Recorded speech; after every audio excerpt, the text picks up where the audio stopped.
భగవద్గీతను ముంచిన గ్రంథం ప్రపంచం మొత్తం మీద మరొకటి కనపడదు. ప్రపంచం మొత్తం మీద రోజు పడుకోబోయే ముందు విద్యార్థులుగా 2 శ్లోకాలు తాత్పర్యంతో చదివి పడుకోండి. మీకు అర్థమైనా కాకపోయినా సరే ఏం పర్వాలేదు, అవుతాయి. 2 ఎక్కువ వద్దు, 5 నిమిషాలు కూడా పట్టదు. పడుకునే చోట బెడ్ లైట్ అని ఒకటి ఉంటుందిగా, అక్కడ ఇది పెట్టుకుని శ్లోకం తాత్పర్యం 2 రేపు చాలు. అలా ఏడాది అయ్యేసరికి 365 రోజులు 750 శ్లోకాలు, భగవద్గీత 700 శ్లోకాలే ఉన్నాయి. ఏడాదిలో మీరు చదవడం పూర్తి చేశారు. ఒక ఏడాదికి భగవద్గీత ఆధారంగా మీ జీవితంలో అద్భుతమైన మార్పులు వస్తాయి.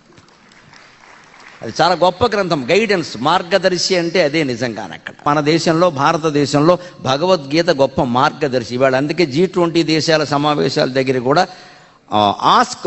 ఆస్క్ గీత అని ఒక యాప్ పెట్టారు ప్రత్యేకంగా. గీతలో నువ్వు ఏ విషయం అడిగితే అది దొరుకుతుంది. ఆ యాప్ ఎంత గొప్పది అంటే, నాకు ఈ ప్రాబ్లం ఉంది, I want the reply from Geetha అని మీరు నొక్కితే నీ ప్రాబ్లం సమాధానం గీతా శ్లోకంతో వస్తుందమ్మా. అంత గొప్పది గీత. ఎంత ఆశ్చర్యం ఇది! నాకు ఈ సమస్య ఉంది, దీనికి సమాధానం నాకు కావాలి, భగవద్గీత నుంచే కావాలి అని నొక్కితే నీ సమస్యకి భగవద్గీత నుంచే సమాధానం వస్తుంది. అంత గొప్పది ఆ గ్రంథం. 584 శ్లోకాలు కృష్ణుడు చెప్పాడు. 84 శ్లోకాలు అర్జునుడి ప్రశ్నలుగా ఉన్నాయి. 49 శ్లోకాలు